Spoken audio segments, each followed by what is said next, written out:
Hi, I'm Ven. That's the wrong screen. There we go. Hi, I'm Ven. Welcome to my book corner.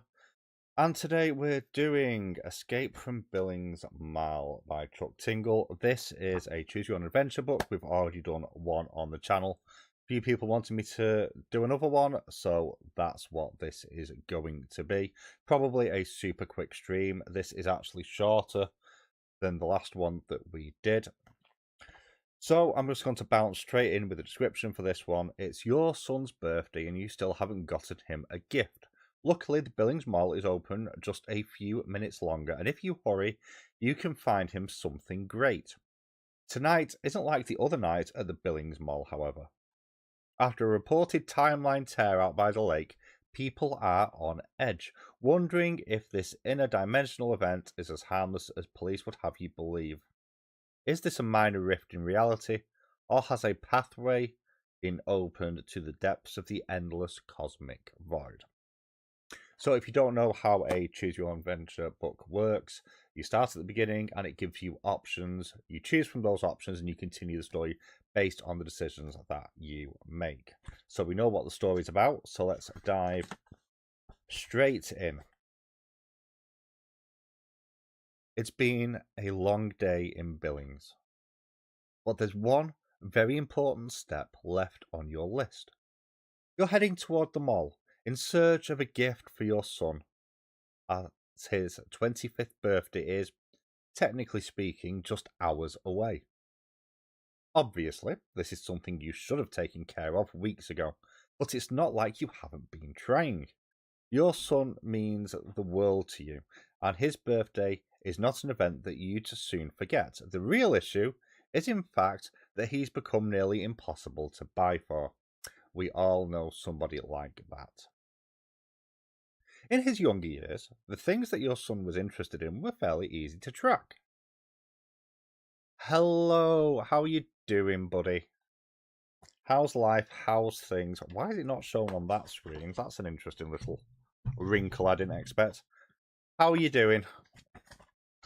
Sorry I haven't got back to you. I'm having an absolute nightmare on everything at the moment, so which may become very clear over the next month or so.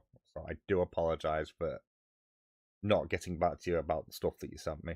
I'm just head gone at the moment. Where was I?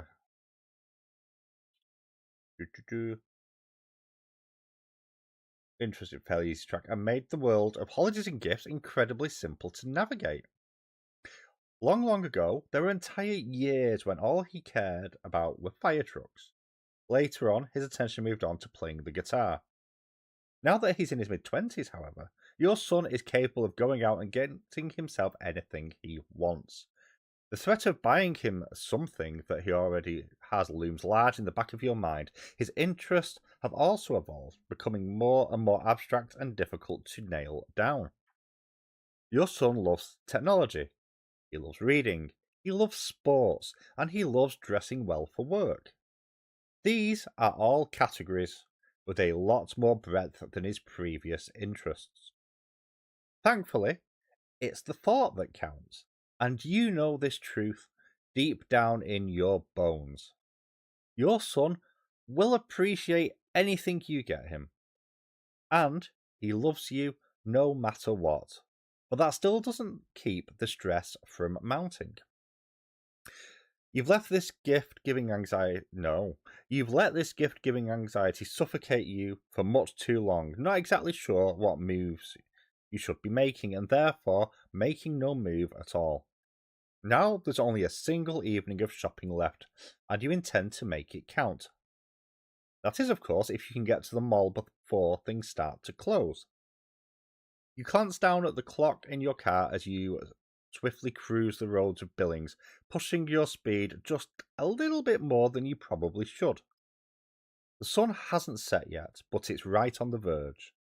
Long shadows stretch across the road like stripes as you drive, casting the scene in a glorious orange glow that would probably be something worth taking in and meditating to, if not for the fact that you're running dangerously low on time.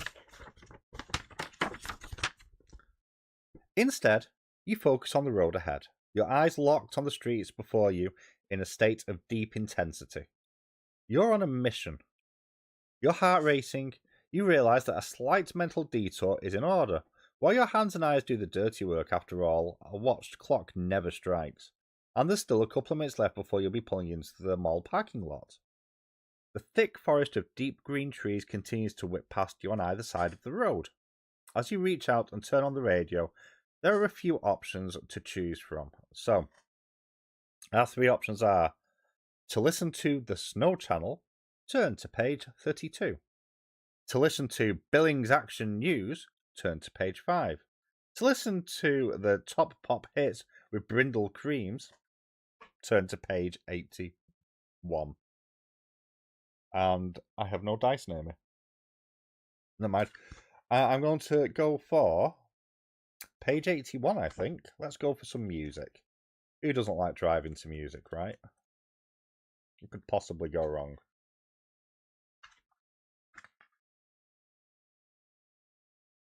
You're back on the music thing now. Nice. I'm glad I picked music then for the option for this one. How's that going? How's that going for you at the moment? I know I've got you on TikTok now, and I have seen a couple of bits. There's a new Renaissance prayer. I would not know any of this because I am clueless. So, but I would love to learn more. So, ooh, that sounds like the binding's coming away. That's not good. Oh, well, never mind. You grab a hold of the blue tap. No, wait, hang on. That's not right. That's not right at all. 81, not 85.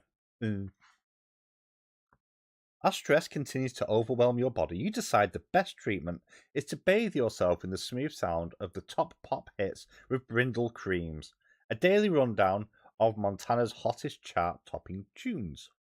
Wow, that was rough to say. You quickly flip your radio dial over to the local pop station and are met with the familiar voice of Brindle Creams himself. That was Bob and the Orbs with the newest single, I Want Your Milk.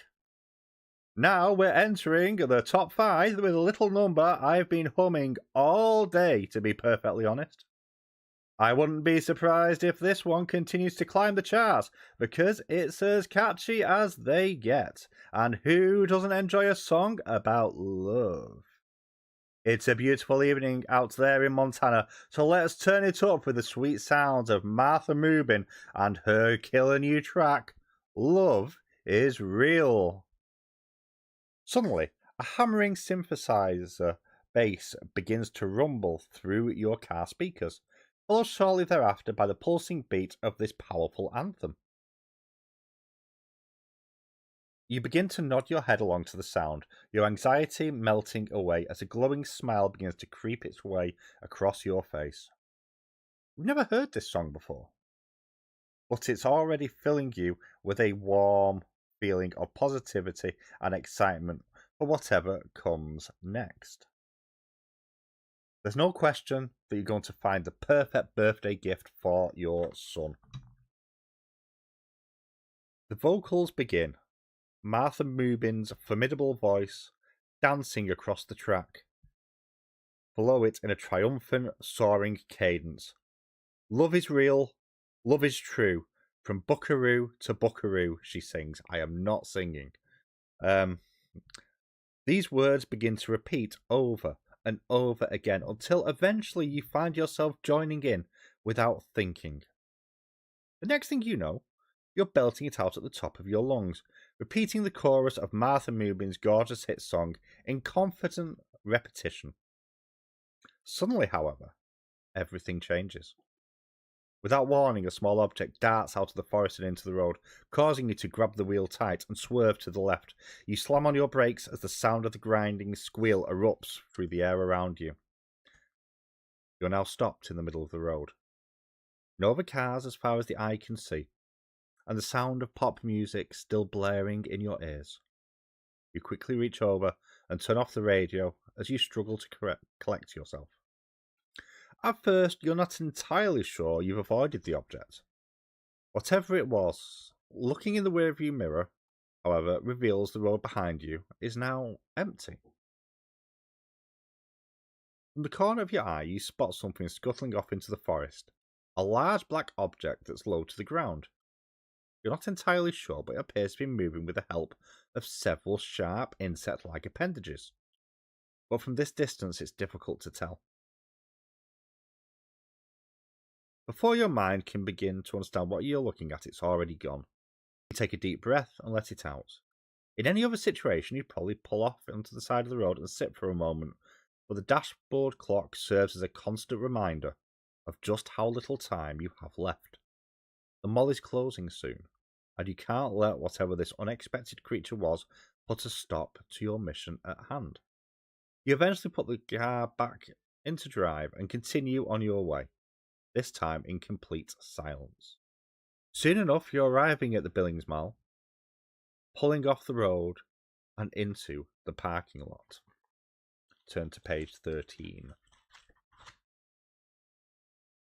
That's not page 13. I know how numbers work. Okay.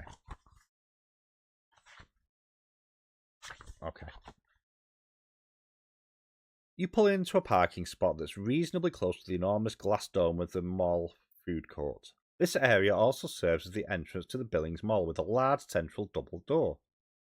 The lot is... I can't speak. The lot itself is fairly empty. Many patrons already finished up with their shopping trips and headed home to their families. As you consider this, a twinge of urgency courses through your body, reminding you of the task at hand. You climb out of your vehicle and shut the door behind you, locking it as you swiftly make your way towards the mall. When you enter, you don't feel the usual hum of activity that typically greets you, and this makes you even more concerned. It's even later than you realised. Whoa there, a security guard suddenly calls out, causing your stride to falter. You glance over to see a muscular unicorn security guard in a dark uniform, his skin a glorious hue of rosy pink, and his ivory horns sparkling under the fluorescent mall lights. His shirt is fitted tight against his chest, showing off an impressive physique. His arms are crossed in front of him, the position only amplifying the bulging appearance of his biceps. You've only got 5 minutes, the unicorn security guard states firmly. Pick whatever store you want and get your things, then turn around. Don't stop anywhere else on the way. There's a map just past the food court at the centre of the mall. It'll tell you where you need to go. Yes, sir, you reply, picking up the pace once more as you continue on your way. You take a few more steps, crossing through the food court as you head deeper into this massive structure. But as the glorious scent of these familiar restaurants hit you, you find yourself slightly thrown off course. In your rush, you hadn't quite realised just how incredibly hungry you are. You've been pinned full throttle all day, and now your stomach is starting to gurgle, calling out for any kind of offering. There just might be enough time to stop for a quick bite first. It's going good. Right. You know what? Because I can't read it on that, and it's not coming up on that screen like it should be. If I put it on there, I can actually read it. There we go. It's going good. People need real music again. Got a few artists ready to go. That's good to hear. Yeah, and yes, people do need real music. I spend more time listening to my older music than newer stuff, to be fair. Oh, cool. I've had something delivered. We're not going to stop at the food court. We're going to keep going because we're here to do a job, and a job we are going to do. You arrive at the central hub of the mall, an axle from which the wings of this structure extend out in every direction. There is a skylight high above, and you can now see nothing but a glorious blue hue spotted by differing white clouds. The sun is still hovering over the edge of the horizon. Not quite ready to set just yet. You've still got some time. Here at the centre of the mall is a collection of potted plants surrounding a large map of the building, which will be helpful in directing you towards the shop of your choice as quickly as possible. You step up to the map and begin to scan for options. Based on the gifts that you've been mulling over in your head, you quickly narrow it down to 4 potential shops. We have the Sports Spot, Books for Buds, Fashion Forward, or Brain Drain video games. We are going to go for books, although video games is tempting, but I don't like the name Brain Drain for video games. To be honest, I think it's disingenuous. So, page 19. Oh, this is a big one. Okay. Yeah, don't be expecting too many voices today, Elaine. We've already been told off by a buff unicorn security guard. So, no, we're doing books. We're doing books. We're tight. We're tight today with how we're doing things. And I've already turned to the book page as well, so I don't know what page I was on before. Sorry. You arrive at Books for Buds and head in as a few other customers make their final purchases. Behind the counter is a beautiful blonde dinosaur with long hair and a sharp-toothed smile. She nods at you as you arrive, but continues with her work ringing someone up. Not sure where to start, you begin wandering up and down the aisles of the store, casually looking over the wide selection of books your son loves to read. But with so many genres to choose from, it's hard to know where to start. On one hand, you want to get him something that he'll enjoy, but if you let something too on point, then you run the risk of buying him a gift he already has. You suddenly sense a presence behind you and spin round to find the Raptor bookseller. You snuck up on me, you blurt in surprise. Sorry about that, she offers apologetically. It's a velociraptor thing. Oh, no worries, you counter awkwardly. The dinosaur is confident and attractive, wearing an expression that makes it seem like she knows something you don't. My name's Georgia Froben, and I'm here to make sure you find the book you're looking for, the prehistoric creature explains. Nobody wants The Alchemist. Have I given that away yet? I don't think I have. I've started giving away my Akatar books anyway. Started. The rest will be going very soon. Thank you, you gush. I'm looking to buy a book for my son. It's his birthday. His birthday? His birthday. Jesus. This will be a... Oh, that's my own comment, because it's pinned and it's pinned at the bottom. I know it is, and I've got just the thing, Georgia replies, strolling over to a nearby shelf and pulling out a small paperback volume. She hands it over to you with her long green claws. Now, I work in retail. If somebody walked in 5 minutes before my store shut, I would not be this polite. Just saying. You look down at the item in your hands and read the title aloud.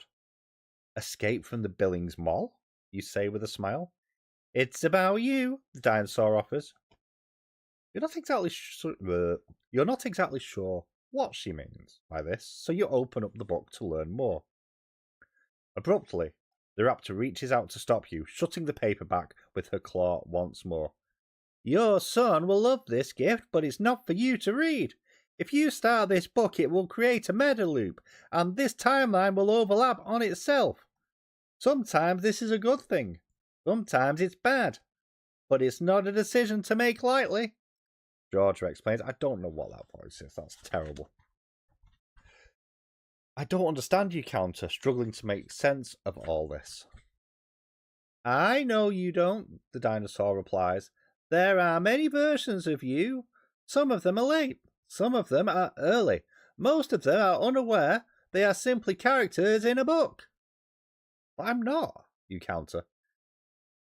I suppose you're right, the dinosaur continues, weighing your comment for a moment. Since this is written in first person, you're also the reader. Not knowing what else to say, you simply stand and stare at the beautiful dinosaur, hoping some part of this starts to make sense. Finally, Georgia claps her claws together and strolls around to the register. That'll be $15, she informs you. You hand over the cash and take your book. And it's got that in capitals, which means I need to write book down. This may be important later. Thankful to have found the perfect gift for your son. Enjoy, the dinosaur calls out as you turn to leave. And remember, don't read that book unless you want to create a time loop. You wave goodbye as you begin your trek back to the front entrance of the mall. Now, Do we be really boring and just leave? Or do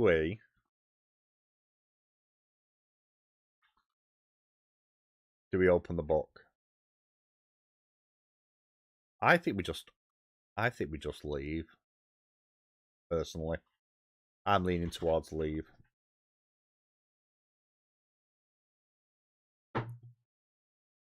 But that might just be me, because my approach to shopping is go to place, buy things that I want, run away. So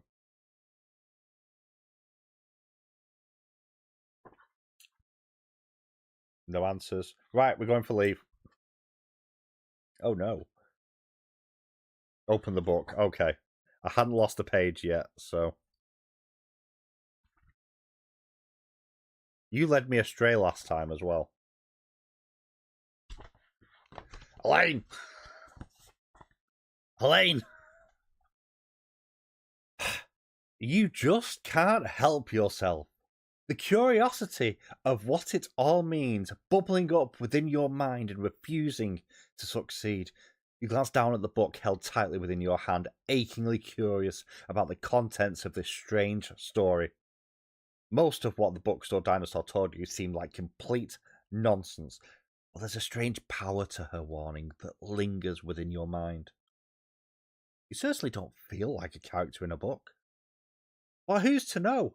It's rare for any fictional character to accept reality, or unreality, or their existence, and there's no reason why you would be any different. In fact, the raptor happens to be correct. It might actually be a blessing to ride this time loop back and make some better choices the second time around.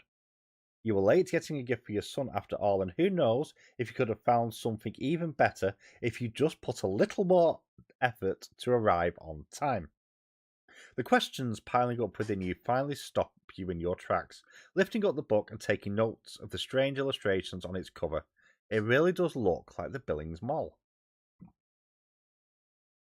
You take a deep breath and let it out, preparing yourself for whatever happens next.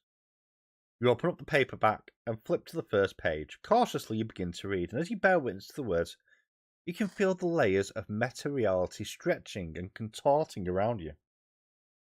You begin to understand the gravity of your existence as a fictional character, your place as a vessel for which the reader can insert their perspective.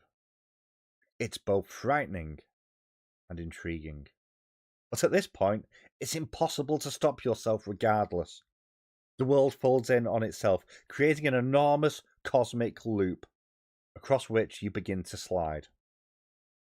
You recite the words on the page before you with power and confidence. The story goes like this. Return to page 1. So, we're not returning to page 1, because that means starting the book again. Although I do like soft resets as a thing in video games, so I do like it here as well. So instead, we're going to ignore what Elaine said and head straight to the front doors and turn to page 83. Sorry, Elaine. The food court is now completely empty. Any more patrons are already cleared out for the evening and the workers finishing their duties. There's an eerie feeling in the air, and it's not helped by the fact that the music, which typically pumps in over the mall public announcement system, has changed slightly, now strange and distorted. I know, right? It's almost like I'm cheating. The once familiar upbeat song crackles and pops, speeding up and slowing down at random intervals, as though spilling out through a sonic butter churn. You keep up the pace, heading straight for the front doors, then slamming into them hard, rattling the glass as you stumble back in shock. You try again, with slightly less force this time. But the front door... No, hang on. And once more find yourself rejected by the unmoving frame. Sounds like my love life. Further investigation reveals that the door has been locked, jammed shut with a metal bar that was then completely snapped off. You can't tell if whoever did this was trying to keep someone in or out. The entire wall of this portion of the mall is constructed from large glass window panes, allowing the food court to receive an ample amount of light. From your position, you can gaze out through the glass, noticing that a few scattered cars remain in the lot. You can see your own vehicle sitting where you left it, tempting you with freedom. Suddenly, you reel in alarm, catching a glimpse of something small and black scuttling between the two cars. What the fuck, you blurt, peering out through the glass in hopes of getting a better look. Whatever it is, it's left a long trail of black ooze in its path. You can see now that this bubbling, toxic tar is splattered in various locations across the cement. Your heart slams hard within your chest. You struggle to determine the best course of action. One thing's for certain, something very strange is afoot, and this once familiar setting of the Billings Mall is no longer safe. Already knowing what will happen, you try and push through the door one last time. It still does not budge, and now you're left with some very tough decisions to make. To break the glass and head out to the car, turn to page 63. Return to the mall's central hub and look for another way out, turn to page 143. Head to the food court and look for another way out, turn to page 61. I feel like breaking the glass is a really bad decision with some sort of murder spider outside. So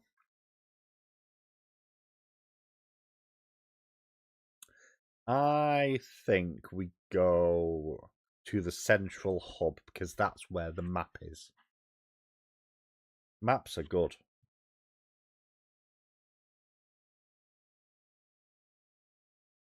Your pace doubled and your senses on high alert.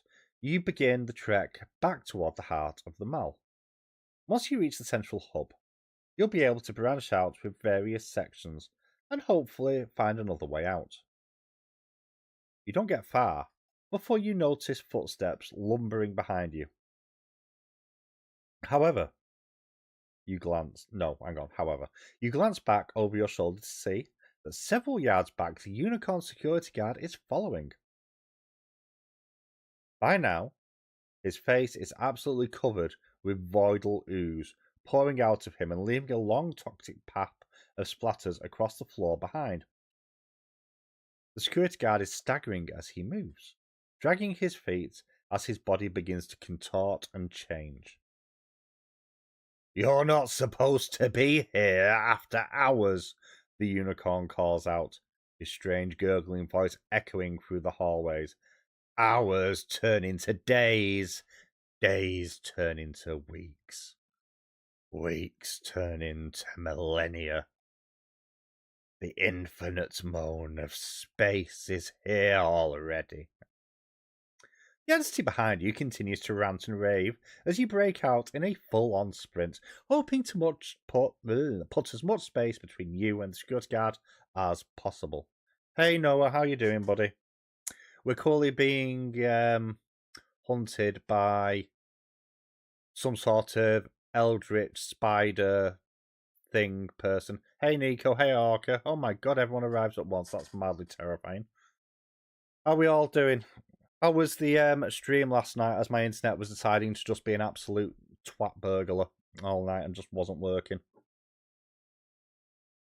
How's your voice? Because I saw something that your voice has gone.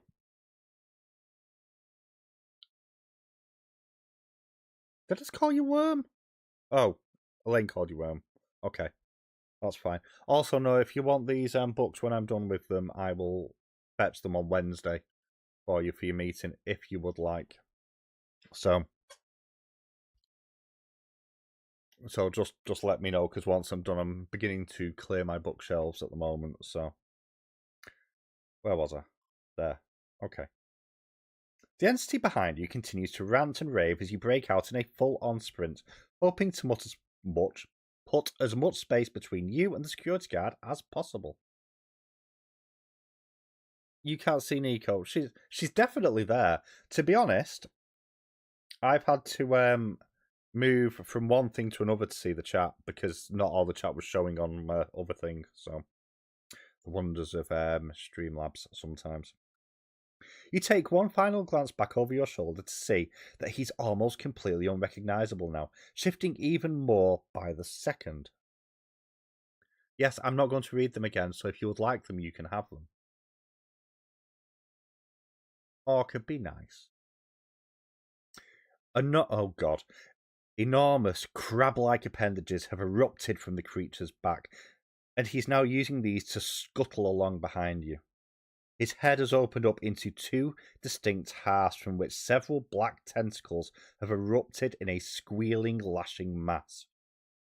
He is no longer a being of this world, but a creature from the depths of the endless cosmic void.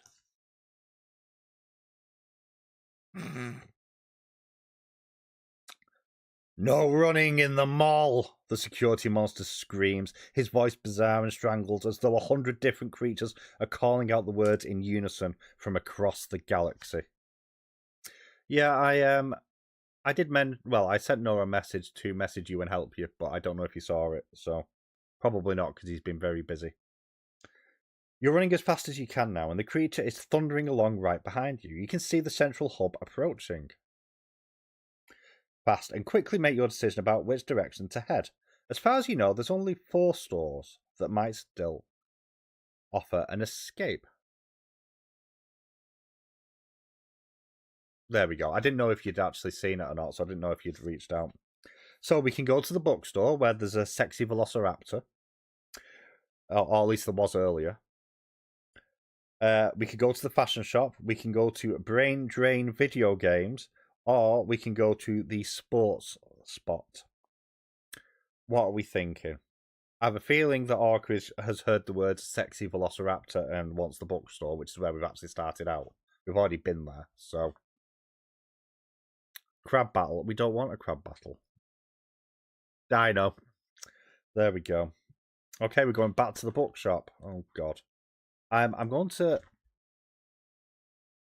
just going to put a marker there because I have a suspicion I know what's going to happen here.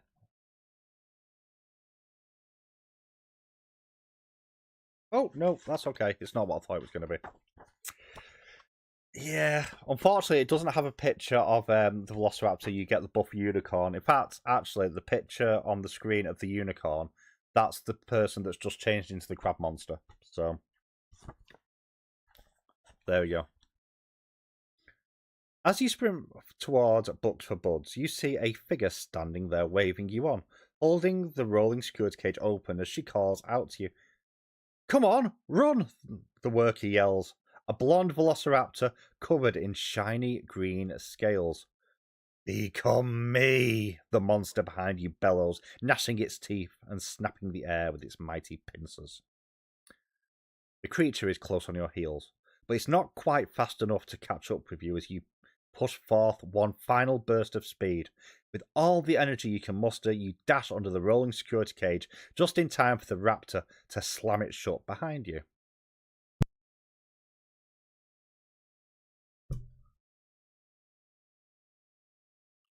Awesome. I'll see how well you can multitask tomorrow, because I'm hoping to finish Resident Evil tomorrow. I doubt it. I doubt I'll manage it, but you need to accept my friend request in Discord as well, Mama Dragon.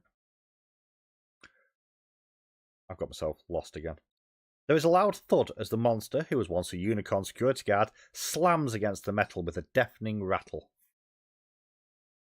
The creature hisses and screeches, reaching out for you with its tentacles and claws through slits in the cage. However, it's much too large to get through and not quite strong enough to break the whole thing down. You watch in awe as this monster continues to push against the metal, however, and soon enough you find yourself lost in a trance, gazing past the gaping maw of this beast and into the infinite cosmos beyond. Yes, feast upon the knowledge, understand the beginning and the end. Understand your decay, the creature moans in the voice of 1,000 collapsing stars. You can feel your mind flooding with information that no mortal should ever attempt to understand, and the sensation is intoxicating. Somehow, though, you know to pull away. That reminds me of a character in Bury Your Gaze by Chuck Tingles, actually. that has a similar effect on people. Interesting to see the idea reworked later on. With every bit of discipline you can muster, you tear your gaze away from the beast, shutting your eyes tight and thinking of anything else. You picture a pair of die who love each other and always land on the same number as a little joke between the two of them. You picture a beach where a sentient palm tree has made its home, providing shade and conversation to all who pass by. You picture a bowl of soup in a tuxedo. Eventually, the squeals and hisses dissipate. The monster pulls away from the metal grate, disappointed that its prey has won this round. It stumbles off in the direction from which it came, a bubbling mess of mouths, tentacles, eyes, limbs, and claws. Oh god, what was the voice I did for this thing before? Let's not do the voices anymore. I haven't answered you on Voxer. Probably not, I've not been on Voxer. I did say I was taking a digital step back, which is why slowly but surely my digital footprint is vanishing, as much as it can do in this day and age. You're back, the dinosaur says. You might not remember me this time through the loop, but I'm glad you made it. You headstone squeals and hisses. Don't worry, we also have unicorns and soup tuxedos. So, how are you doing, Margaret? My book has arrived, it's downstairs. So, huzzah. You might not remember me through this time loop, but I'm glad you made it. Or maybe you do. Remember me? I mean you, as in the character, not the reader. Doesn't matter, I'm Georgia. Oh no, boo to hills. Don't like hills. I live up a hill. It's a small hill, but it's a hill. What? You blurt. The only thing that matters right now is that you're a character in a Select Your Own Timeline book, and you need to get out of this mall to see your son. The blonde dinosaur continues. I know all this because it's written right here. Georgia holds up a small paperback book titled Escape from Billings Mall. Seem familiar? The dinosaur offers with a laugh. Now, we don't have much time. You've been looping through metal layers of this reality for, well, I don't really know. Maybe this is your first time, maybe it's been going on forever. The point is, there are different versions of this story, different paths for you to take, and we need to figure out which path you're on. Why are you helping me? You stammer. The dinosaur smiles, a sharp-toothed grin. Because I'm a supporting character. I'm here to support. What should I do? You question desperately. Well, let's see, Georgia offers. She opens the book and flips through it a bit, marking her pages, then jumping back and forth between sections. She reads a few paragraphs here and there, growing deeply concerned over some, and then smiling when she notices others. You seem to be doing pretty good this time around, the raptor offers. You should head out through the back door and onto the concourse, but only if you have the mall keys or know the password. If not, you should probably ride the loop again. Oh no. Oh no, this is going to throw us back to the beginning. Okay. I hear movement in my house. Okay. If you already have the book, Ride the Metal Loop on page 56. We do have the book because we bought the book and we didn't read it, because if you read the book, you go back to the beginning of the story and start again. So, she's a very practiced bookseller in a bookshop. She has her ways. I have faith in Georgia the Velociraptor with the blonde hair. So we are this really is not very well bound at all. Right, page 56, because we have the book. No, I'm trusting it this time. I cheated last time because... Oh.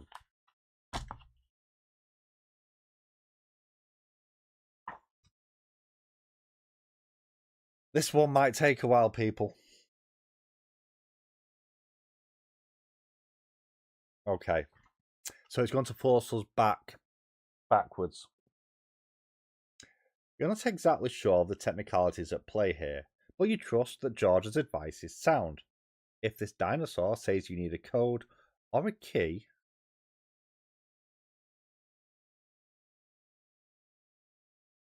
Watch your lip, you.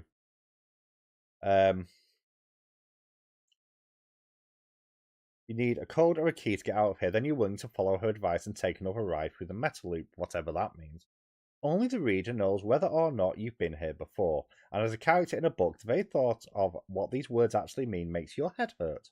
You decide it's better to not even try comprehending the particulars of your fictional nature and focus instead on survival. I think I need to go back, you finally reply. I need to ride the loop. Georgia nods in understanding. I've got my own copy, you remind her. The blonde dinosaur smiles. It's hard to keep track of how many times we've met now. Maybe I'll see you again.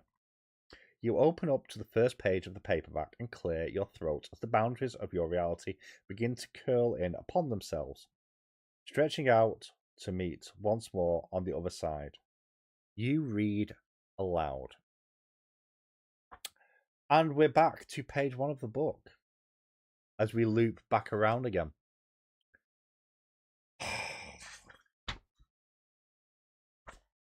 Okay. If anyone was here at the beginning, you'll have already heard this, but we're going to read it again.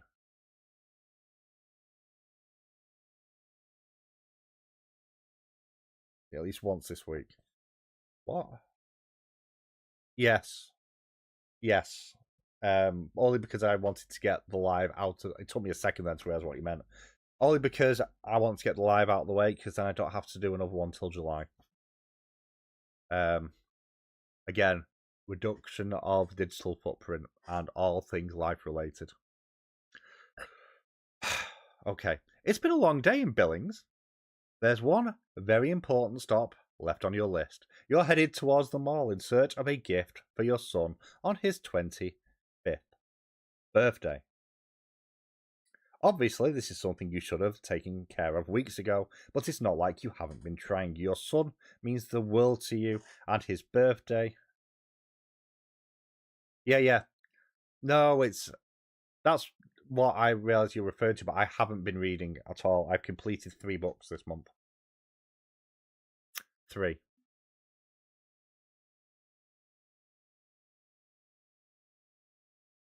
Well, that's not someone knocking on my door, because he ain't gonna...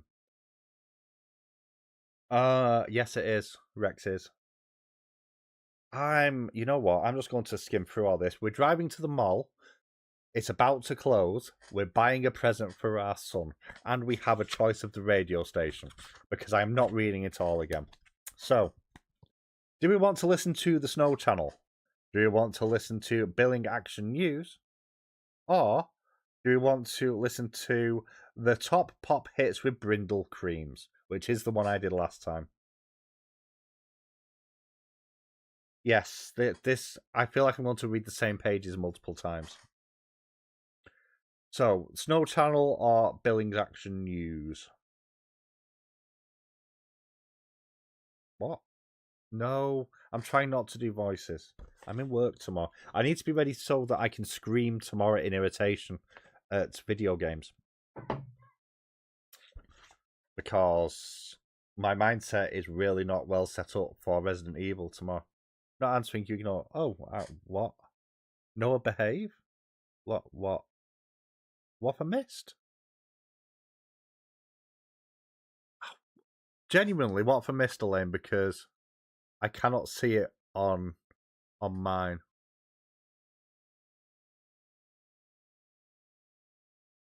Oh, am I going to cheat again? No, I didn't cheat. I'm having to start from the beginning. Let's go for Action News. Oh, no. Oh, wait. Oh, cool. It just gets us to the same place as before. You decide to occupy your mind with an update of the current events around town, switching your radio dial over to Billings Action News. Immediately, a blast of thunderous, hammering music erupts through the car, a familiar sound that immediately lets you know a breaking news story is imminent. Sounds like you've tuned in just in time. I'm confused. I'm very tired, people. I was actually late for work today, which never happens. That's how tired I am. Oh my god, what a name. I'm Cref Bobbins. Tonight, we bring you a developing story in Billings Heights as authorities have revealed the discovery of a timeline tear in the area surrounding Lake Elmo. The announcer begins with a direct, confident tone. Right now, there's little known about the situation, but the local police department hopes to resolve this problem on their own over the next few hours.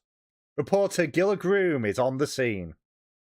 The audio shifts a bit as subtle ambient sounds join the fray. It's clear we've taken to the streets for an interview. Oh, fuck me. Thanks, Cref. A woman's voice chimes in. This is a terrible woman's voice. I cannot do women's voices, so I apologise for all the gender that I'm offending right now. I'm standing out here in the forest that surrounds Lake Elmo, where the Billings Police Department has quarantined off a sizable amount of land. Apparently, a timeline tear was discovered just a few hours ago by some local residents who were walking their dog. This news story is pulling you in now, and although the tension of your birthday mission has not entirely been relieved, this report is helping to keep you from erupting in a flaming ball of stress and anxiety. For those who aren't familiar with other timelines, a timeline tear is a rip in the fabric of reality layers, between which matter and energy can cross through, the reporter explains. Nearby timelines are often quite similar to ours, while distant timelines can be strange and foreign. The latter would make this timeline tear incredibly dangerous, which is why we're keeping our distance. Even more terrifying would be a timeline tear that opens up directly into the void, a place for all things that cannot be. Fortunately, the Billings Police Department have assured us that this is a relatively small timeline rift that should be patched up in no time. That really hurts my voice. I need people to understand this. The audio changes again slightly as a new, gruff voice joins in. I can only imagine this is the police officer in charge of tonight's unfolding situation. Shh. Yes, that's my headcanon for it. Right now, we're finishing up securing the area, the officer explains. There's no indication this timeline tear is deep enough to be concerned about. So there's no chance of it opening up a path to the void? Gilla Groom questions, cutting to the heart of the matter.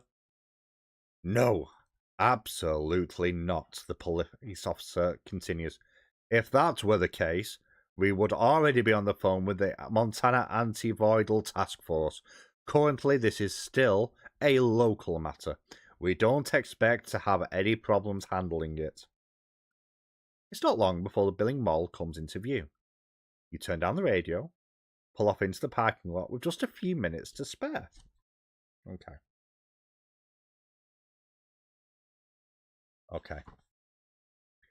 You pull into a parking spot that's reasonably close to the enormous glass dome of the mall food court. It is in Montana. Yes, it is.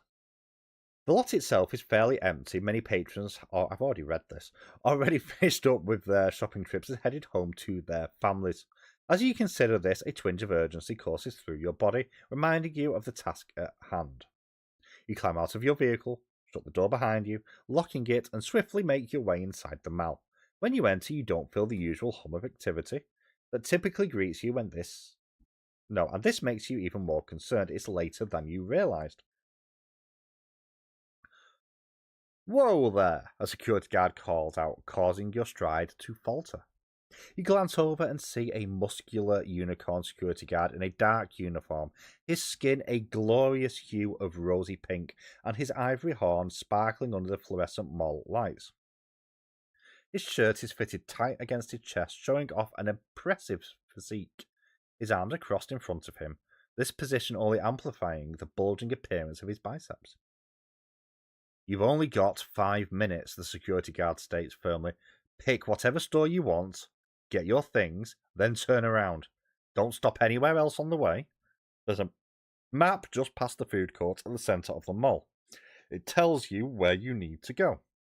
Yes, sir, you reply, picking up pace once more as you continue on your way. You take a few more steps, crossing the food court as you head deeper into the massive structure. But as the glorious scent of those familiar restaurants hits you, you find yourself slightly thrown off course. In your rush, you hadn't quite realised just how incredibly hungry you are. You've been pinned full throttle all day, and now your stomach is starting to gurgle, calling out for any kind of offering. There might just be enough time to stop for a quick bite first. Yes, security guard. Illegal chocolate milk smuggling is a serious concern in Chuck Tingles' works. And the Unicorn Butt Police, and I'm not making any of this up, are there to reinforce that this doesn't happen. So there we go. Right, we have a choice to continue to the central hub or to stop at the food court. Now.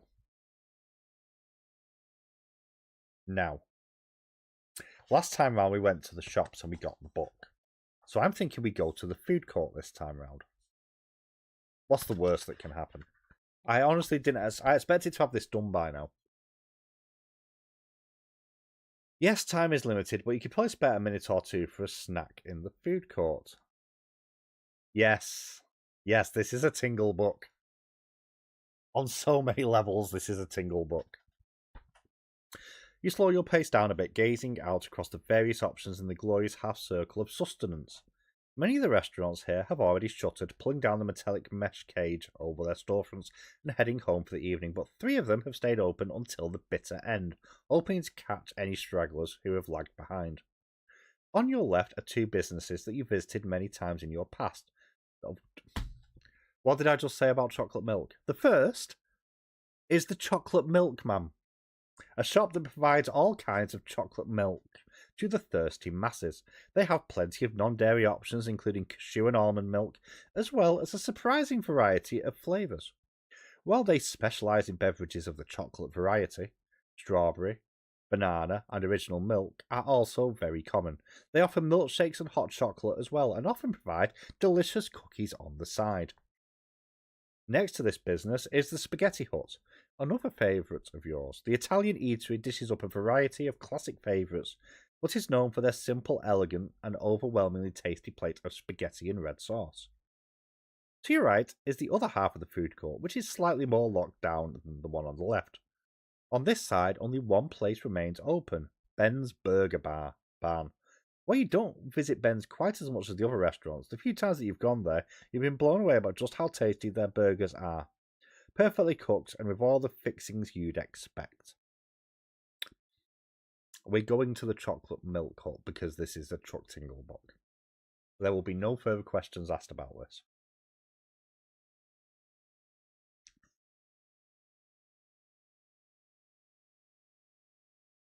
Oh, I'm curious if that takes me to the same page. Okay. As you approach the chocolate milkman's storefront, he recognizes you immediately as his best customer. The chocolate milkman himself...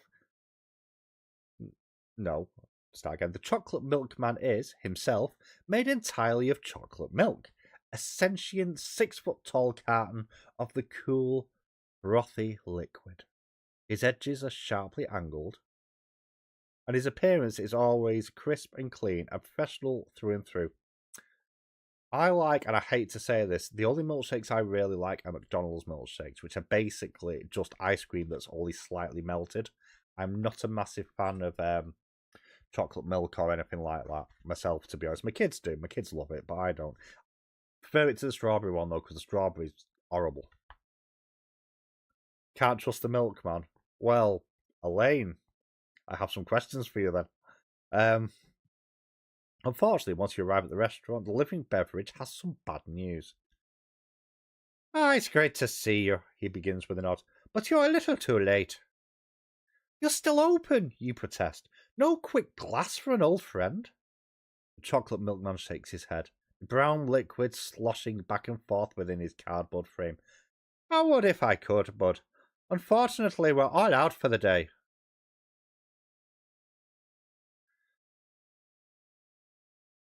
Have I? So, I presume you get... Do you get Baileys in the Irish cream? You can get flavoured Irish creams. over here, which are very nice.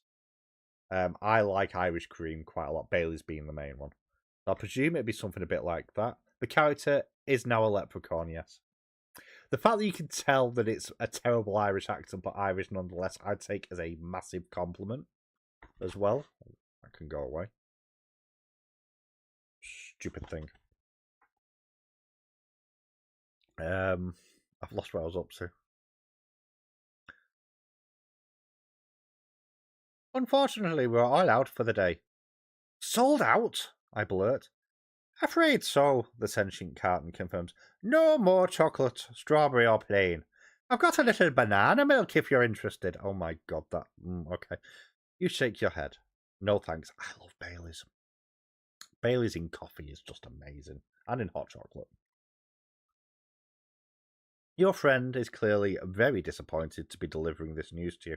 And to be honest, you're surprised to be receiving it. The chocolate milkman is the last person you'd expect to be disorganized with his beverage stock, constantly overseeing every tiny business detail with incredible accuracy. The sentient beverage can tell what's on your mind and finally offers an explanation. There was limited milk today, he tells you. Very limited. The door to the food court loading dock is broken and won't open.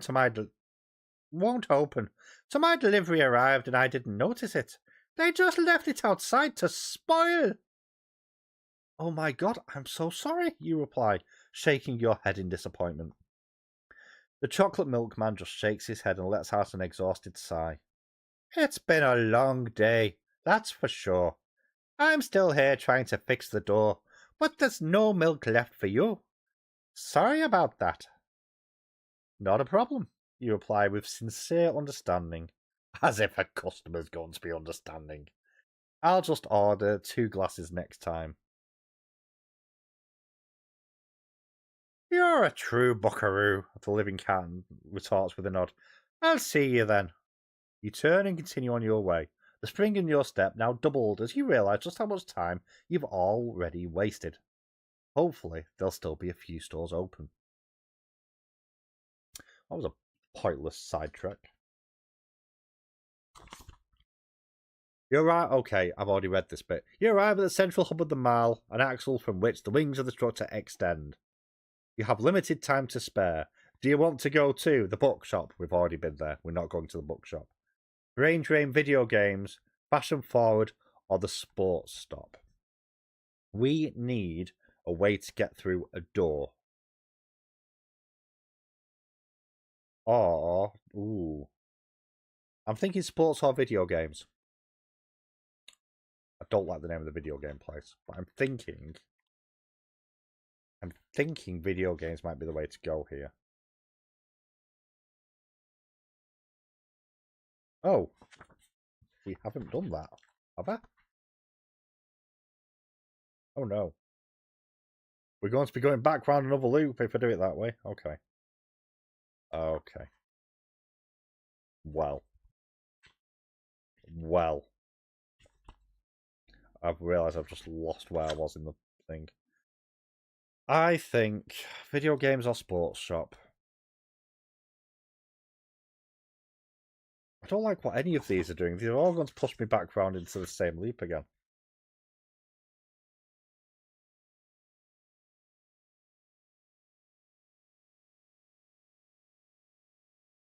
Okay. You know what? We're going to go to the fashion shop because that's what Elaine said earlier. So are we doing what you said, Elaine? In the last run through when I ended up going backwards. As you approach Fashion Forward, you see a sentient dresser just seconds away from pulling down the protective roller shutter and closing up the shop. Wait! You cry out, rushing up to him as you struggle to catch your breath. I'm so sorry. I'm looking for a gift for my son's birthday. Am I too late? The sentient furniture selection looks you up and down for a moment, weighing several options in his mind. There's no time to shop around, he finally replies, struggling to work with you on this. Do you know what you're looking for? A tie! You blurt. Your most popular tie! The dresser glances back over his shoulder at the dimly lit vacancy of his empty store, then finally lets out a long sigh of acceptance. Stay here, the living object offers. I've got just the thing. The dresser turns and heads back into his store, making his way deeper and deeper, and then finally disappearing behind some even taller shelves as you wait for his return. Seconds after he's gone, however, you hear something strange in the ceiling above you. You jump in alarm as a swift clattering noise moves past you, up above, rattling the ceiling tiles. Hello? You call out to the dresser. Did you hear that? The way Ben really gets that century retail manager's tone. Don't. I nearly got myself in trouble today, so. I was also late. I don't like being late for work. Just one moment, the living furniture yells back. You stand like this at the edge of the store for a good while, the rolling cage half closed next to you. You're thankful he's taking his time to find your son something good. But after that strange noise, you'd prefer to hit the road as soon as possible. Something about this moment feels strangely tense. A psychic weight in the air that's pulling you down. Late and in trouble, Ben needs... Yes. I've only just had a week off. Like, I've only been back in for 1 week. You sure you're alright back there? You call out. This time there is no response. Hello? You continue, listening hard for any sign of the sentient dresser. Instead, you hear a faint shuffling noise from the back of the store. So quiet it might just be your imagination. Part of you wants to investigate, not just for the sake of your gift, but to see if the dresser's alright. Another part of you, however, thinks this might not be worth the trouble. Maybe the best course of action is to just hit the road and hope you find a gift for your son on the drive home. We're going to investigate, aren't we? We're going to investigate. They asked me to stay longer tomorrow and they got told to go away. I'm looking forward to my short shift tomorrow.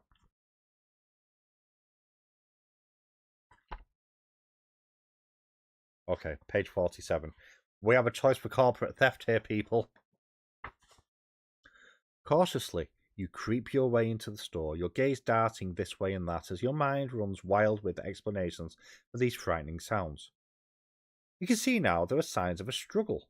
Some racks of clothing knocked over and scattered across the floor in a mess of colourful fabric. It appears someone was dragged through the mess, clearing a path that continues even deeper into the store. Strangely, however, the dresser is nowhere to be found. As your gaze lingers on the trail, you notice that it eventually disappears. Oh no. Hey, cat! The voices have been, I'd like to say muted. They haven't been. I only can do 3 voices, so. And I don't want to do really deep voice because that will summon Noah's excitement. Are you alright? You call out. The only answer is a deafening silence. With no other help to offer, your attention eventually turns to the front counter and the glorious selection of colourful ties. With a variety of patterns and looks to choose from, you immediately find yourself wishing the dresser was still here to sell you the perfect gift for your son. He would love these. You turn and glance around the store once again, wishing you could do something to help, but now wondering if help is truly needed. Maybe this living object was just excited to get home and forgot you were waiting for him on the other side. They're all bad. As you turn back to the rack of ties, your thoughts begin to wander. Would it really be a problem to take a necktie and leave your money behind the register? You could give a little extra for tax and for the trouble of this whole crazy situation. Of course. Who's to stop you leaving no money at all? So, do we take the tie and leave some money? Do we steal the tie? Now, I have a preference for this. However, I'm going to let chat choose. And then when you've chosen the wrong one, I am going to go back to... we're going to end up on another loop here, actually, I think. Do we leave the money? Do we steal the tie? Also, if anyone ever steal it, there we go. I knew someone would say it. I also feel a distinct need to say that if anyone bought me a necktie for a birthday present, they would be found hanging from it. Leave the money. Elaine, you are the voice of reason here. Steal or pay. Because I suspect other people are doing other things.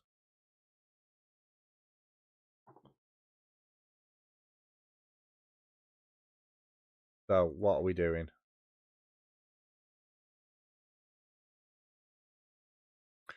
Elaine, what are we doing? Well, it's all on you. Leave the money, steal the tie. Leave the money, steal the tie. Pay? Okay. Just so we all know, because I did flip to look, if we stole the tie, we would be dead. Okay? Okay. Just so we know that. So, as with last time, Kaz's decision would have got us killed. So, you decide to take the tie and leave more than enough money behind to cover it. While you're still a little concerned about what happened to the sentient dresser, there's not much more you can do about that right now. You make a mental note to say something to the unicorn security guard on your way out of the mall. After leaving some cash in plain view on the counter, you grab a beautiful, I don't think so, blue and white necktie off the rack and turn to leave the store, walking briskly as you clutch the smooth fabric in your hand. As strange as that whole experience was, you're glad to be on the other side of it, heading back the way you came with a fantastic gift for your son. You duck under the half-closed gate and turn the corner when suddenly, everything changes. You slam hard into the muscular chest of the unicorn security guard with a dull thud, staggering back a bit and gazing up at him in surprise. The second your gaze meets his, you realise that something is very, very wrong. The security guard is standing at attention, but his eyes and mouth make the creature appear to be quite sick. Black tar-like ooze pours forth from these orifices, running down his face in long streaks of bubbling, frothing liquid. Despite all of this, the unicorn security guard doesn't even seem to notice. He makes no attempt to wipe the mess away, staring at you with two endless pools of dripping darkness. The tar splatters out across the floor below him, staining his boots. I see you've got a tie in those trembling, fleshy hands. I've just lost exactly where I was up to. There. He says, his voice strange. A gift to calm the groaning maw of time as it hums in your ears. No beginning and no end. I've got a tie, yes, you reply, not quite sure what else to say. I'm here to soothe your flesh as it decays, he continues. Throw security and a sense of safety. This is my duty as we hurtle towards endless cosmic nothingness. An hourglass with only the illusion of sand. Okay, you stammer. Did you pay for this? The unicorn security guard asks you. Of course, you blurt. I left money on the counter. Oh, they're not all sparkly white in this universe. Also, if you think unicorns are sparkly, you really need to read some more folklore. In this, they're almost all incredibly buff. So, the security guard moves his head to the side, gazing past you into the darkness of the store. You can see that some money has in fact been placed on the counter. You accept order, he states bluntly. There is no use for order in the void, nor chaos. Soon you'll see. The unicorn steps to the side, allowing you passage. Thanks, is all you can think to say. You consider mentioning the living dresser that went missing, then quickly decide against it. It's beginning to look like that sentient piece of furniture is in a much worse shape than you thought. Something is very wrong at the Billings Mall. Oh, page 83. No choice for that one.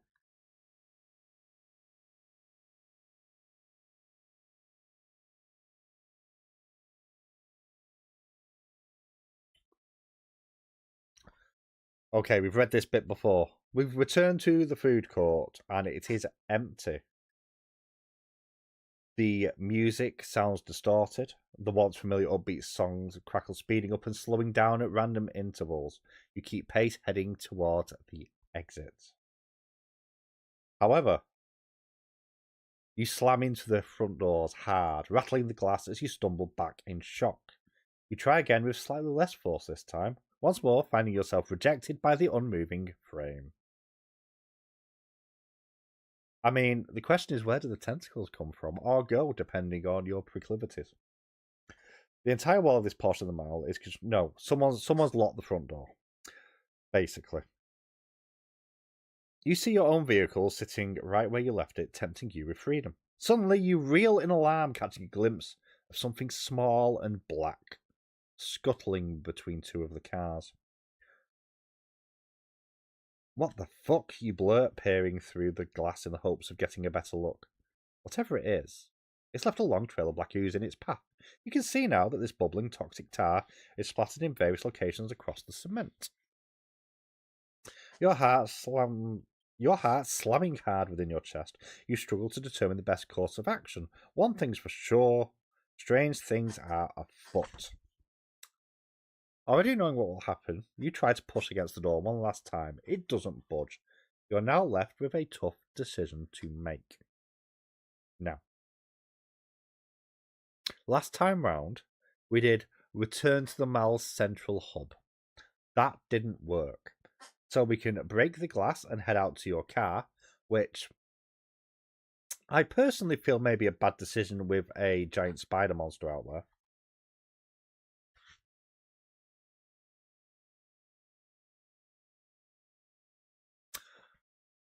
Yes. Or I think we go to the food court this time because we know there's a broken door. So we're going to the food court.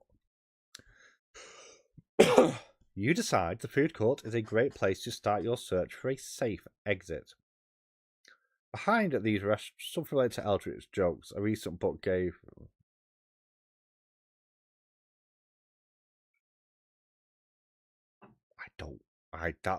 That's a word I've never seen before.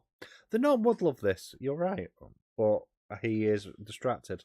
So there we go.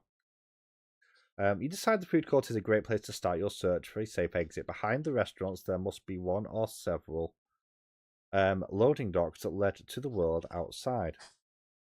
You begin to turn and walk away when suddenly you hear a single sharp tap. It sounds like someone is poking the nearby glass with a stick. You look back and gasp in shock when you see what's waiting for you. A single enormous crab that stands just outside the food court, gazing through the single pane of the enormous glass wall. The creature is about the size of a large dog, with 3 sharp appendages on either side used for scuttling around, and 2 mighty pincers on the front. Its shell is black with dark grey markings and leaks a bubbling tar-like ooze. I don't believe so, no. Well, he could be, I don't know. It's not flagged up to say that he is. It's fine. The liquid drips out of the monster's carapace at a steady pace, covering the cement around it in haphazard splatters. The monster begins to hiss and gurgle as you lock eyes with it, voidal sludge continuing to pour forth from its mouth. It reaches up and taps the glass again with its claw, attempting to open its pincers wide enough to cut through. Unfortunately for the crab, this simply cannot be done from any angle. Instead, the beast is forced to try breaking it by tapping with its giant sharp appendage, which isn't quite powerful enough to get the job done. Wow. You let out a sigh of relief, but it doesn't last long. Soon you begin to see more of these horrific crustaceans, scampering out from their hiding places across the parking lot, rushing over to the glass wall of the food court and tapping on the glass in a similar fashion. In the distance, you can even see more toxic crabs pouring out from the nearby woods. While one of these creatures can't break through the glass on its own, several of them probably can, and you're not interested in sticking around long enough to find out for yourself.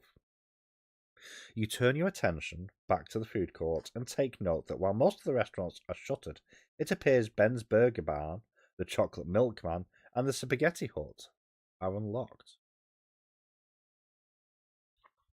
It is likely that whoever in charge of closing all these places had to leave quickly. So, Ben's Burger Barn, Chocolate Milkman, or Spaghetti Hut now. We have already done the Chocolate Milkman, so I don't think that's a good idea.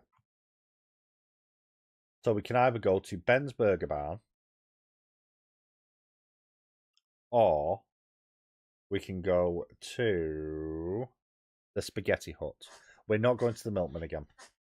I feel like the Milkman would be a bad idea.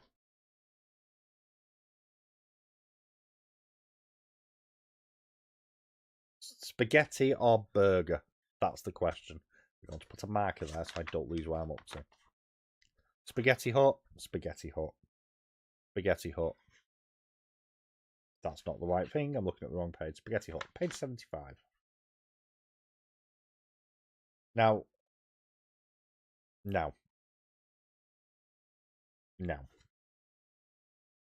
Okay, we don't die here. Straight away, anyway. The Spaghetti Hut is empty, but it's still not closed and locked for the evening.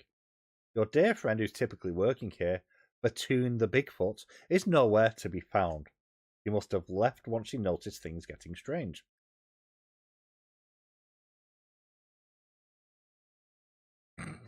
You creep up to the counter and peer over the edge, making sure that none of these vicious voidal crabs have somehow gotten inside and are lying in wait. Nothing's back there, and you breathe a sigh of relief. So far, so good. You continue onward, sneaking behind the counter and making your way towards another door, which leads to the prep kitchen. Hello? You call out. Anybody there? There's no response. You push through the door and find yourself standing in a room full of uncooked pasta and bottle upon bottle of spaghetti sauce. If the situation wasn't currently so dire, you'd likely be in heaven right now, but there's no time to stop and daydream about all that delicious spaghetti. Your Bigfoot friend is still nowhere to be found, but you do notice a set of keys hanging on a hook nearby. Above them is a label that says mall keys. You take them immediately. Who knows when these will come in handy? We needed mall keys.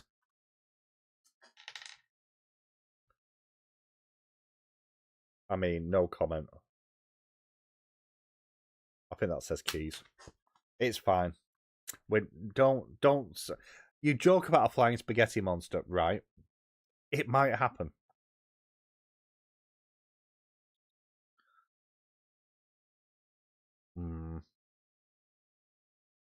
Where was I? Before you is the door to the loading dock, and as you continue towards it, you suddenly get a very bad feeling.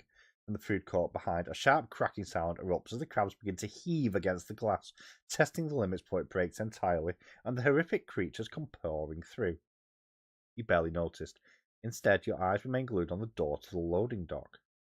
Your mind racing with questions about who could lie beyond. You slowly open the door, finding that this new room is pitch black. You reach your hand around on the wall next to you, searching for a light switch, flicking it on. I like spaghetti and garlic bread. Although I prefer focaccia with spaghetti.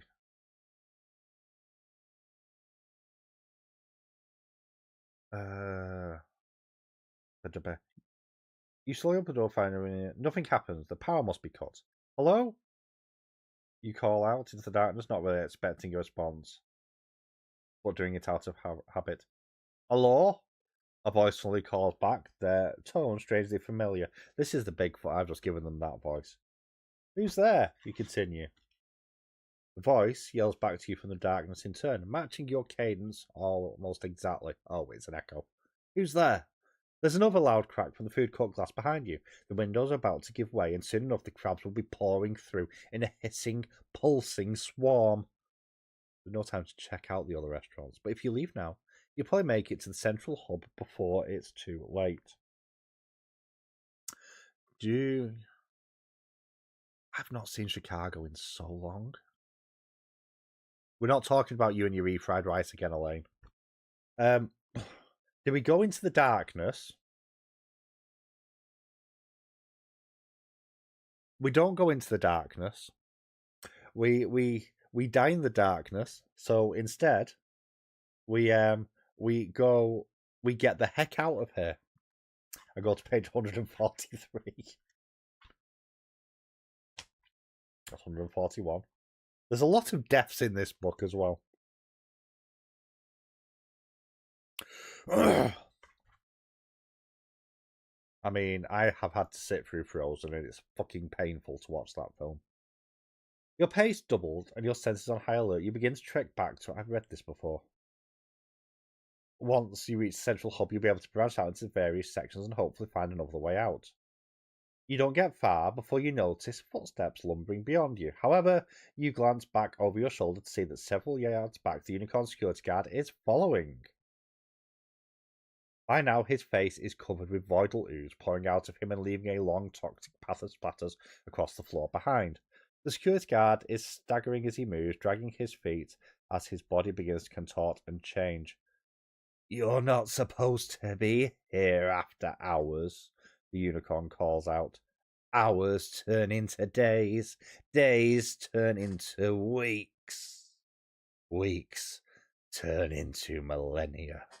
The infinite moan of space is already here." The entity behind you continues to rant and rave as you break out in a full-on sprint, hoping to put as much space between you and the security guard as possible. You take a final glance over your shoulder to see that he's almost completely unrecognizable. Enormous crab-like appendages have erupted from the creature's back, and he's now using these to scuttle along behind you. His head has opened up into two distinct halves. He is no longer a being of this world, but a creature from the depths of the endless cosmic void.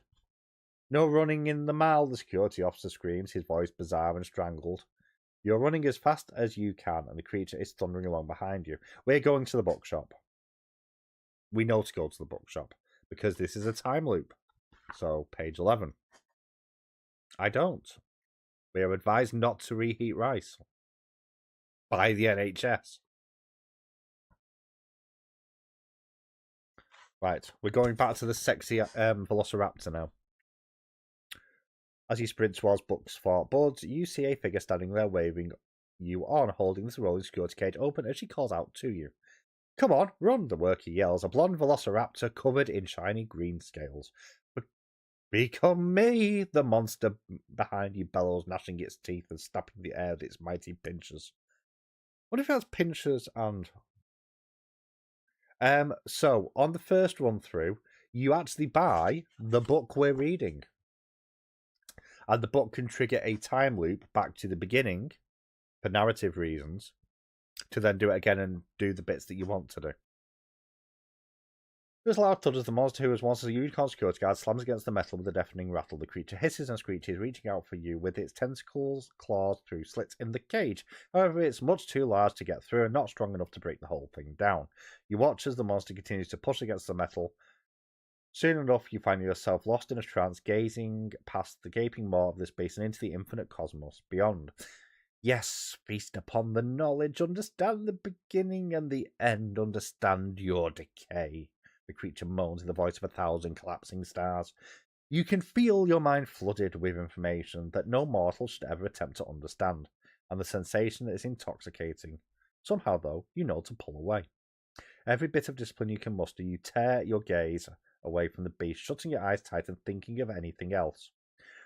You picture a pair of die who love each other, and always land on the same number as a little jump between the two of them. You picture a beach where a sentient palm tree has made its home, providing shade and conversation to all who pass by.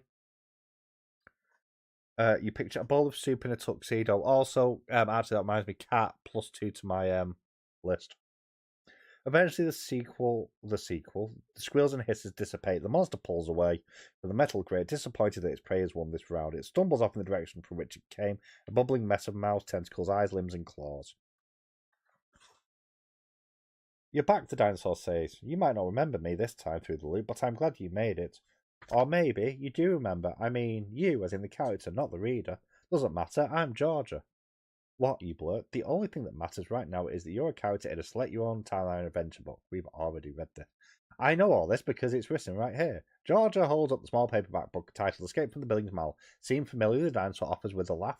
Now we don't have much time. You've been looping through the metal layers of this reality for I don't know how long. Maybe this is your first time. Maybe it's been going on forever. The point is there are different versions of the story, different paths for you to take. We know all this. Right, I'm just skipping that.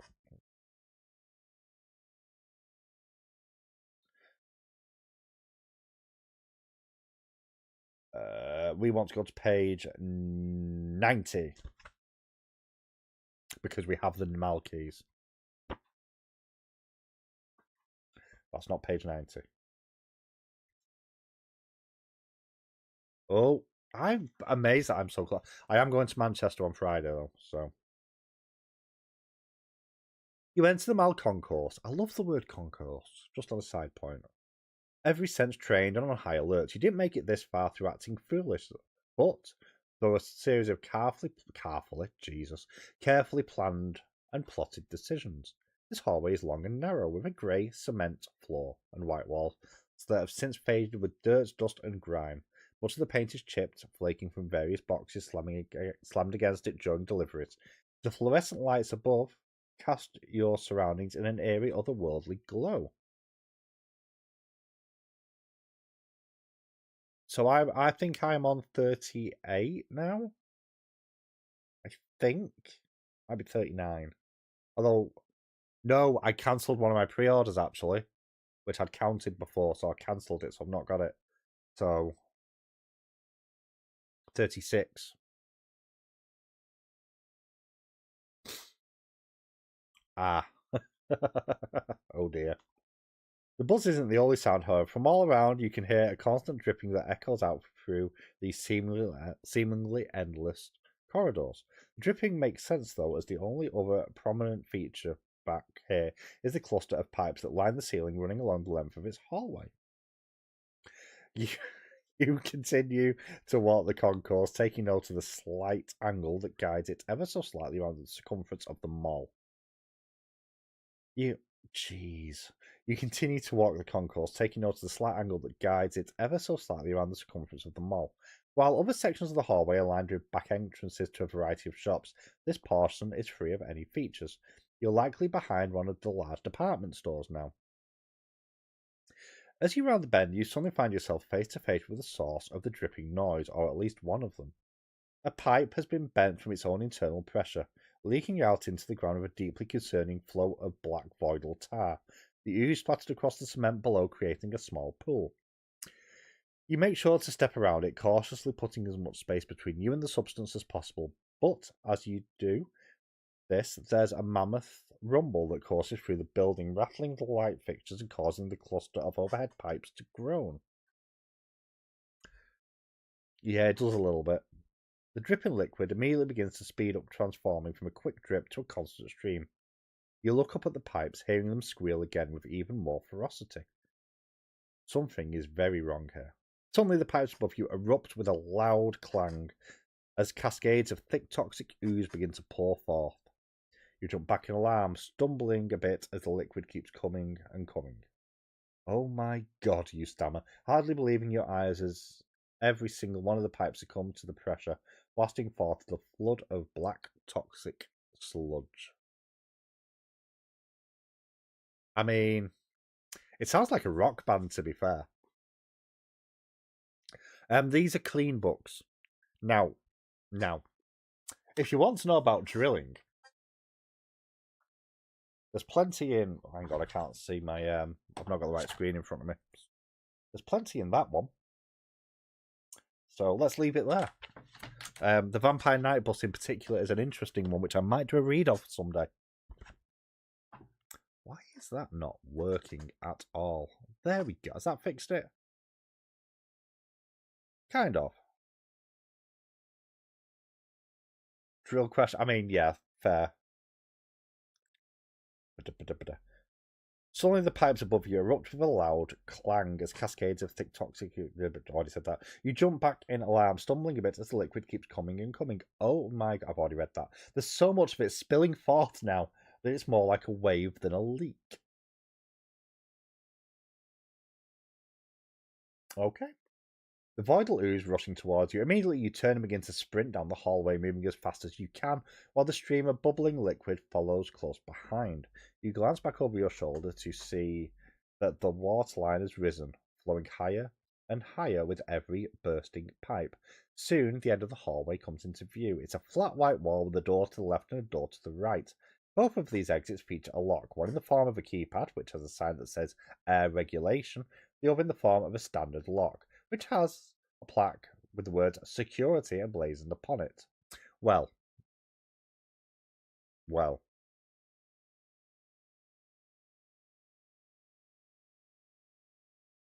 Okay. Well, we have the Malkeys, so page 73. This had better be a good ending.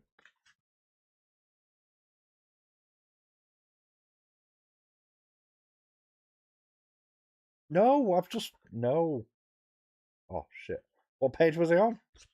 I think I've turned to the wrong page.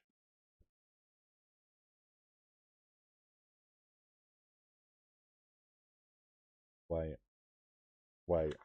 Hang on. Right. You have to bear with me a second because I've actually just turned to the wrong page and I hadn't saved the page I was on. Okay, so we went to there. Just talk amongst yourselves for a minute. Then we went to 90.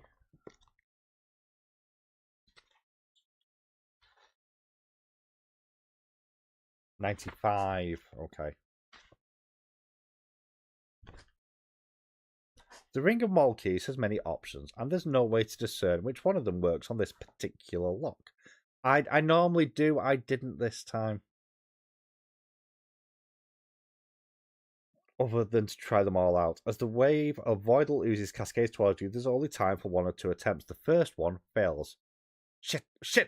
You begin to mumble to yourself, flipping to the next key and jamming it into the lock before you. You turn your wrist and immediately hear a loud hollow clang as the bolt inside slides clear, allowing you access. I mean, we don't... Mall. I mean, mall. We don't use either. We call them shopping centres. Just on a side point. Or we name them by what they are, interestingly.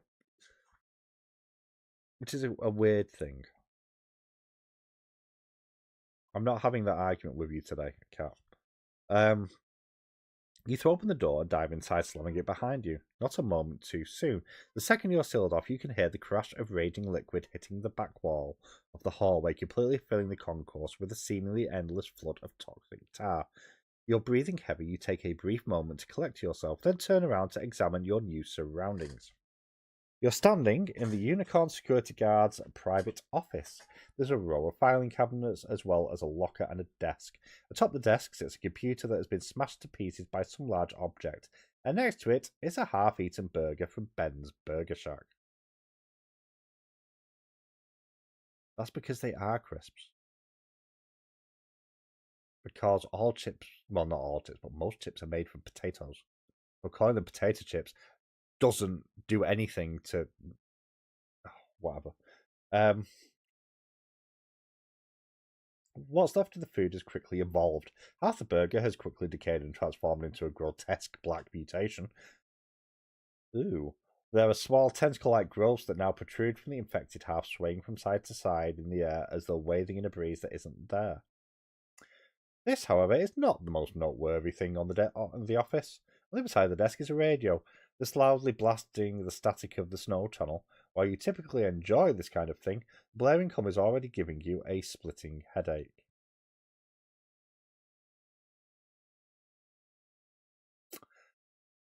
Do we turn it off? No, you haven't broke me. Do we turn it off? Do we change the channel to the news? Or do we put on... You know what? Actually, no, we're going to put some music on. We're going to put on the top pop hits with brindle creams.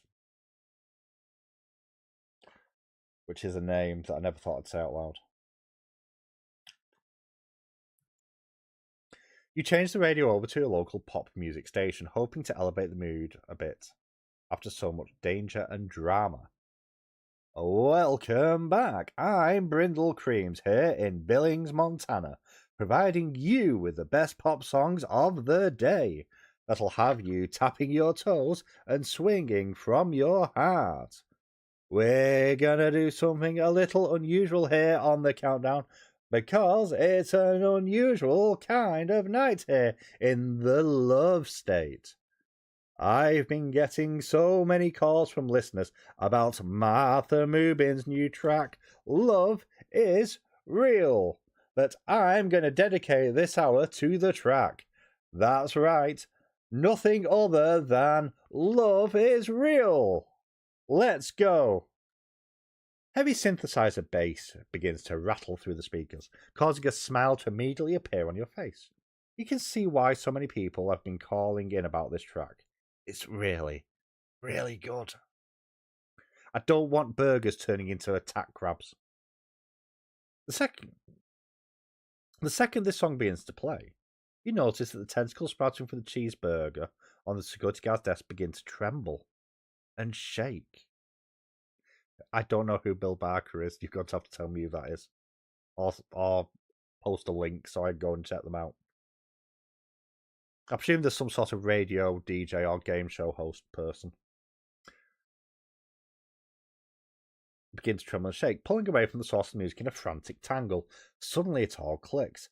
If there's one thing the tune Love is Real does, it proves love is real. A fact that all creatures from the endless cosmic void absolutely despise. If a love song is powerful enough to drive away strange creatures, who knows what it could accomplish if it was properly amplified?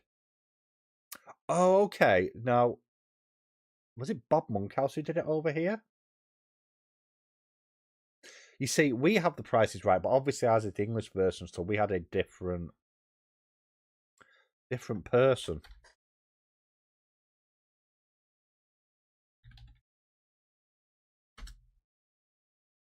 Oh no, sorry, I tell a lie. Ours was oh god, it's him now. I don't like him. Bruce Forsyth used to do ours, who did a lot of stuff like that. So, in fact, to be fair, there's been quite a lot of people who've done the prices right over here, actually.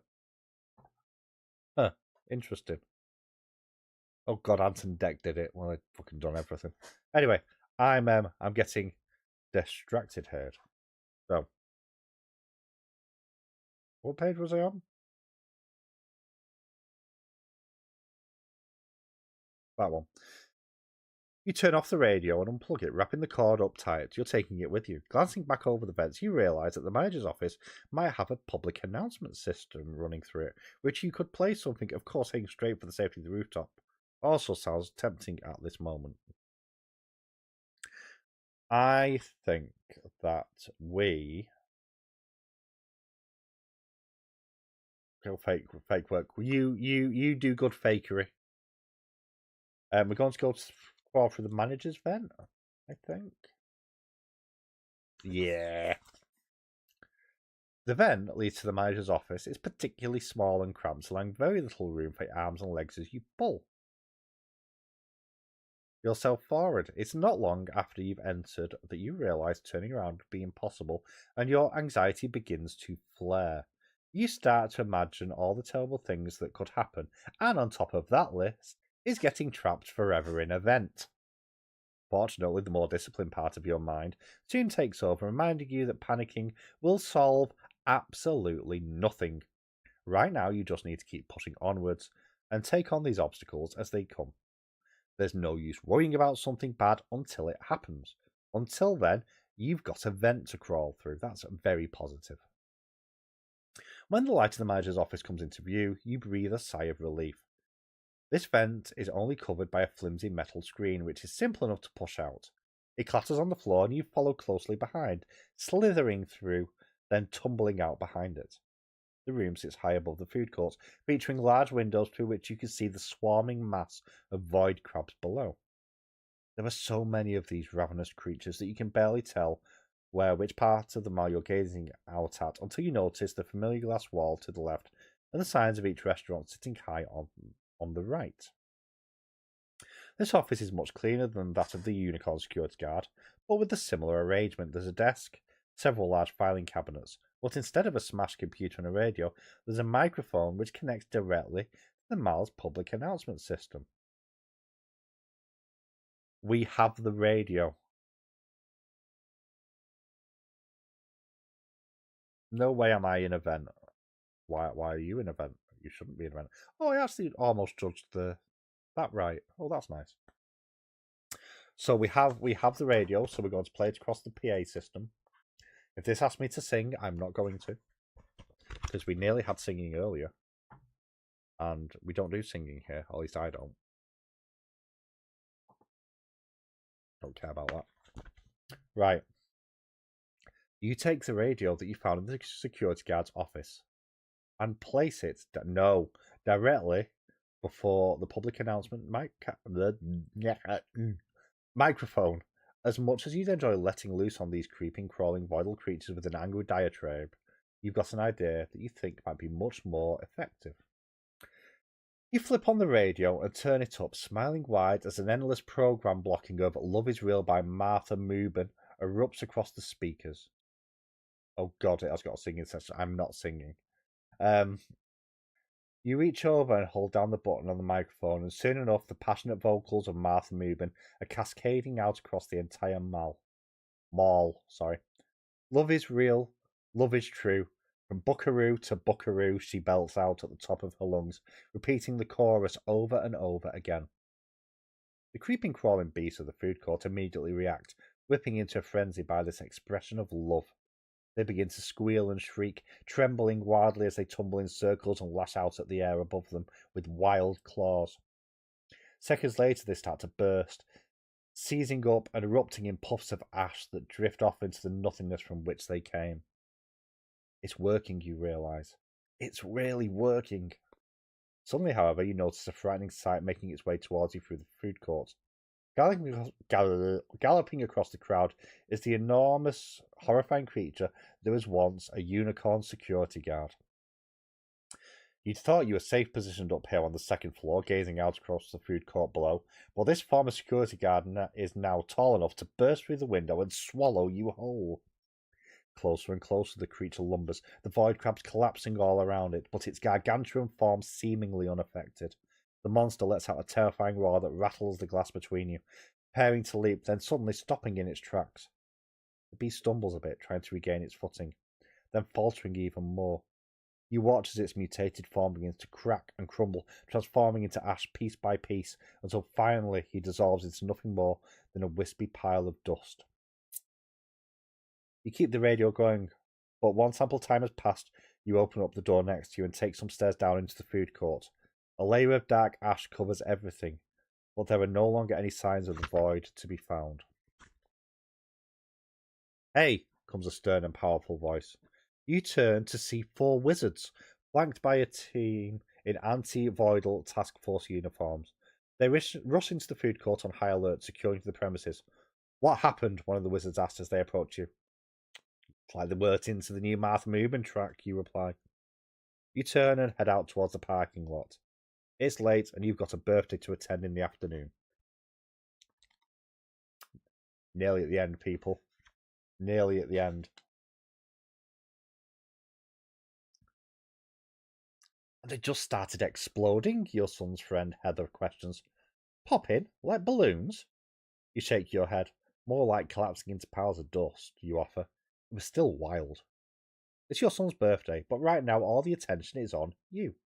Your son's friends have packed the dining room, where you sit on a chair in the middle of the crowd and field questions about your wild night at the Billings Mall.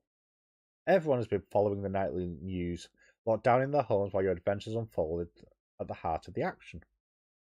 They want to know all the details, and you're happy to give them up so long as it doesn't take away from the real reasons that you're all gathered here today. Fortunately, your son seems just as interested as everybody else does. Did you actually see the security guard change? Yeah. Another one of your son's friends questions. You saw him grow claws and tentacles and stuff. He was chasing me through the mall when it happened, you offer. I saw the whole thing. The crowd gasps. But I'm no hero, you continue. Anyone else would have done what I did. Now it's time for your son to step up. He places his hand lovingly on your shoulder. You were doing what you thought was right, but not everyone would have made it back here in one piece. You made a lot of important choices along the way, and look where it brought you. You smile reluctantly. You're a hero, your son reaffirms. There's nothing more flattering than the way he's looking up to you right now, and you find yourself getting very emotional. Before it gets too far, however, you realise this is the perfect opportunity to shift gears. I'm not the one who should be celebrating today. You blurt, changing the subject. My son is 1 year older and 1 year wiser. Everyone applauds, hooting and hollering as your son smiles. Let's get the gift started, someone calls out from the crowd. You go first, Heather chimes in, nodding in your direction. So we got the necktie. So we go to page 134. You reach over and grab one of the wrapped packages nearby, handing it to your son. He opens it up, revealing a small box with a label that says Fashion Forward. Your son smiles when he sees it, recognizing the brand immediately. He knows what's coming next. Oh, thank you, he gushes as he reveals the tie you picked out for him. Your son holds out the strip of fabric for everyone else to see, eliciting a series of compliments from the crowd. Hey, look outside, one of the other party goers suddenly calls out. The group exchanges confused glances before standing up and heading to the living room, windows gazing out to see that the front yard is packed full of reporters. What's going on, you stammer? Why are they here? Your son laughs. They're here for you. You're the hero today, remember? The thought hadn't even crossed your mind, but now that you realise what's going on, you're actually kind of excited. Do you want to talk to them? Your son asks. You consider this for a moment, then nod. Sounds fun to be on the news, you reply. But you've got to be there with me. Your son laughs, then begins to loop his new tie around his neck. He tightens up the knot, looking sharp as ever. Ready? He finally says, and opens up the door for you to head out and meet the excited crowd. You walk down the front steps as all the reporters converge upon you, holding out their microphones as the cameras roll. You begin to field their questions, and as you glance over, you see your son is right there with you. He's smiling, proud as can be, and his new tie looks great. And that is the end of Escape from Billings Mall by Chuck Tingles. So what do we think? Worth the time? I didn't think it'd take that long, actually, because it's a shorter book than the other one. But apparently, oh, there's have I missed something? Oh, hello, Leslie. Sorry, I completely missed you coming in. I do apologise. That is very rude of me. But yeah, that is Escape from Billings Mall. Done. And also, on a side point, that is my last live on the channel until July. So, with that, nearly 2 hours. I thought it'd only be 45 minutes, so there we go. I like the little time loop mechanic that's built into it. That's pretty smart, actually. Not seen that before. But I am going to go and get a cup of tea. I'm going to go and speak to my son because he is now back. I'm going to love you and leave you. For people that do watch me on Twitch, I am on Twitch tomorrow. I will be streaming, hopefully, the end of Resident Evil 7. I think it's 7 I'm playing. Resident Evil Biohazard. Hoping to finish that tomorrow, or at least possibly rage quit. Loads more because of the delivery than the book. Yeah, that was fun. I enjoyed that. There is another four I think, in the series that I haven't got. Most recent one's a wrestling one. We've done another one. I think there's 2 more. But I will not be here now until I don't know what it is, Orca, about you, but you've always somehow almost fall foul of my things. We survived. We've escaped. We're actually now finishing. So this is my last YouTube for a while, at least live, as I've just said. There will be a couple of videos. There's some special editions coming which are due, and there's a wrap up which will be up on Saturday. But other than the wrap ups and unboxings, that is me done till July on YouTube. So I will be over on Twitch. I'm doing Resident Evil 7 tomorrow, which I think is from 1 o'clock. I don't know. I can't remember.